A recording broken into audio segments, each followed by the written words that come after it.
Hola amigos, soy Calus52, en otro de mis vídeos, leyendas lo cuento y esta historia de llama, el armario, espero que la disfruten. Lo siguiente que voy a relatar me ocurrió cuando tenía 8 o 9 años. Y la verdad es que lo recuerdo como si fuera ayer. Era verano. Y es un dato a tener muy en cuenta por lo que a continuación relataré, estaba en la torre que mi familia tenía en una urbanización. En Massanet de la Selva, Girona. La torre estaba un tanto apartada del resto de las que había por allí. Rodeada de bastante terreno y abundante bosque. Quien haya estado por aquella zona sabrá qué tipo de vegetación hay. La verdad es que por la noche imponía bastante el asomarte por la ventana y ver que a tu alrededor solo veías árboles e infinidad de sombras.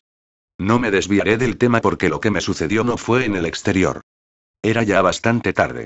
Si no recuerdo mal, eran más de medianoche. Recuerdo que estaba con mis primos, todos más pequeños que yo, en la habitación que se encontraba al final del pasillo. Allí nos solían meter teóricamente, a aquellas horas, debíamos estar dormidos a los niños mientras los mayores se quedaban a charlar o jugar a las cartas. Pues bien, aquella noche, mis primos y un servidor, montamos bastante alboroto en la habitación y, como yo era el mayor, me tocó cargar con las culpas. Y, como era de esperar, mi tío me castigó. El castigo consistió en trasladarme de la habitación de los niños, a la habitación de mis tíos. Los dueños de la torre. La habitación se hallaba justo al lado. Si la de los niños estaba al final del pasillo, la de mis tíos se encontraba a mano derecha de este. En un lateral. No sé si me he explicado. En fin, sigamos. Yo no estaba muy de acuerdo con el castigo, pero, con la edad que tenía, no tenía otra opción que cumplirlo. Mi tío me sacó con muy malas formas, todo se ha dicho, y me metió en su cuarto. Me dijo que me tumbara encima de la cama de matrimonio y que me durmiera, que ya vendrían a buscarme. Ni siquiera se molestó en cubrirme con la sábana. Ni en dejarme la luz encendida. Me dejó allí tumbado en medio de la oscuridad. Sin nada con lo que poder cubrirme. Cerró la puerta y se fue. Nada más ver cómo se cerraba la puerta y me quedaba completamente solo en aquel lugar, empecé a pasar miedo. Muchísimo miedo. Cuando mis ojos se acostumbraron a la oscuridad, y con la única ayuda de un tenue halo de luz que iluminaba tímidamente el lugar, el terror se hizo más agobiante, ya que, lo único que veía eran extrañas sombras por todas partes. Y esto no era debido a ningún fenómeno sobrenatural, sino a la aclimatación que experimenta el ojo humano después de unos segundos en contacto con la oscuridad. Rígido como nunca lo he estado a causa del temor que sentía. Tumbado sobre la cama. En posición casi mortuoria. Sin nada con lo que cubrirme, ya que no me atrevía a mover un músculo. Moviendo nerviosamente los ojos para todas partes. Intentando controlar las sombras. Empezó mi calvario. No recuerda bien el tiempo que estuve así, pero se me hizo eterno. Y os puedo asegurar que no estaba dormido ni tenía intención de hacerlo. El miedo no me lo permitía. Era completamente imposible poder relajarme en el estado que me encontraba. Seguro que muchos de vosotros sabéis a lo que me refiero. Habrían pasado unos 20 minutos. Aproximadamente. El terror te hace perder la percepción de las cosas. Cuando, de pronto, se abre lentamente la puerta de la habitación. La alegría que me inundó en ese instante fue de la misma intensidad que el terrible terror que se apoderó de mí en cuanto presencié lo siguiente. Una vez la puerta se abrió totalmente, y cuando mi alegría todavía estaba latente a causa del inminente levantamiento del castigo, creía que mi tío se había apiadado de mí y venía a buscarme, apareció aquello, recordad que estaba a oscuras. Mis ojos se había acostumbrado a la oscuridad, pero todavía les costaba distinguir lo que presenciaban entre las sombras. Solamente tenía como guía en la oscuridad, los leves destellos que se colaban por entre las persianas. Os aseguro que, ahora que lo estoy recordando, no puedo evitar que se me ponga la piel de gallina. Aquello que se encontraba en el umbral de la puerta, a punto de adentrarse en la habitación de mis tíos, era una mezcla entre una niña de mi edad, y una anciana. Me explico. Imaginaos el cuerpo de una niña de unos 7 u 8 años, con los achaques propios de una persona de unos 80. Diferenciar algo entre las sombras es muy complicado. Puedes equivocarte fácilmente y ver cosas donde no las hay. El caso es que la descripción era más o menos así, al principio, y pese a que aquella silueta no se correspondía con nadie que yo hubiera visto antes, tíos, primos, etc., pensé que podía tratarse de alguien conocido. Pero, antes de que pudiera articular palabra, aquello que hasta ese instante había permanecido estático bajo el umbral de la puerta, comenzó a moverse muy lentamente.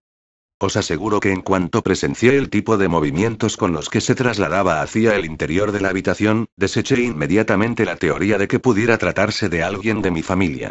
La silueta era del todo fantasmagórica. Y que conste que no estoy utilizando el recurso fantasmal por el tema en cuestión, sino por lo escalofriante de sus movimientos y de lo acongojante de su apariencia. Aquella cosa fue avanzando muy lenta y trabajosamente. Cuando ya hubo traspasado el umbral de la puerta en su totalidad, se dio la vuelta a base de costosos movimientos. Y cuando digo costosos, me refiero a un tipo de movimiento propio de una persona de muy avanzada edad. Otro detalle que le otorgaba un aspecto más aterrador que el que ostentaba ya de por sí, era su blanquecino, eso es lo que la tímida luz me mostraba color y lo desmadejado de su cabellera. Una despeinada melena que cubría su desconocido rostro, menos mal que no pude verlo, y una especie de camisón que le llegaba hasta los tobillos. Antes de continuar con el relato. No, no era la niña de The Ring. En aquella época todavía no se había estrenado la película. Mi imaginación no podía basarse en un personaje del celuloide que, probablemente, todavía no había sido creado. Prosigamos. Una vez cerró la puerta, un tiránico frío apareció de la nada, apoderándose del lugar. Fue como si entrara en una cámara frigorífica. No recuerdo haber pasado tanto frío en mi vida. Contando que era verano, no era nada normal. Teniendo en cuenta cómo me encontraba a causa de lo que estaba padeciendo, no os lo podéis imaginar, castigado por aquel intenso frío, totalmente agarrotado por el miedo. Aquella cosa, una vez había cerrado la puerta, volvió a darse la vuelta. Insisto. Mediante lastimosos movimientos, se encaminó hacia el armario que se hallaba situado justo enfrente de la cama en la cual estaba tumbado. Imaginaos, yo tumbado en la cama, ni qué decir cómo estaba de aterrorizado, la entrada de la habitación justo enfrente de la mesita de noche que había al lado de la cama, obviamente de matrimonio, y el susodicho armario algo escorado a la derecha. No sé si me he explicado. Yo, desde donde estaba situado, veía la entrada de la habitación ligeramente hacia la izquierda. A unos metros más o menos de donde acababa la cama. Y el armario estaba a mano derecha de la entrada. Justo enfrente de la cama. Resumiendo. Aquella silueta fue desplazándose muy lentamente hacia el armario y, una vez llegó a la altura de las puertas, las abrió con el consiguiente e irritante chirriar resonando y acompañando el movimiento de apertura, y se introdujo dentro. Cerró la puerta y allí permaneció escondida. En ese mismo instante, solo recuerdo que no podía moverme de lo aterrorizado que estaba, y que mi único fin era el vigilar que aquel armario no volviera a abrirse de nuevo. Después de un rato, no sabría precisar cuánto, volvió a abrirse la puerta de la habitación. Esta vez sí que se trataba de mi tía. Se acercó a la cama, encendió la luz de la mesita de noche y me preguntó por qué no estaba durmiendo. Al parecer, habían pasado 4 horas desde que me encerraron allí. Yo no le contesté. No podía articular palabra. Supongo que mi tía pensó que le estaba tomando el pelo. Me sacó de la cama y me llevó a la habitación de los niños. El tiempo que transcurrió entre que me metieron en la habitación hasta que me rescataron de allí, fue considerablemente extenso. Imaginad la de cosas que pasaron por mi mente durante aquellas 4 eternas y terroríficas horas de vigilia. Anhelando con todas mis fuerzas que aquella cosa no saliera del armario. Y no, no fue un sueño. Nunca en los sueños se puede llegar a recordar tan inequívocamente algo como lo que me aconteció, y esto, algo resumido en su última parte, ha sido todo. Os puedo asegurar que es completamente cierto.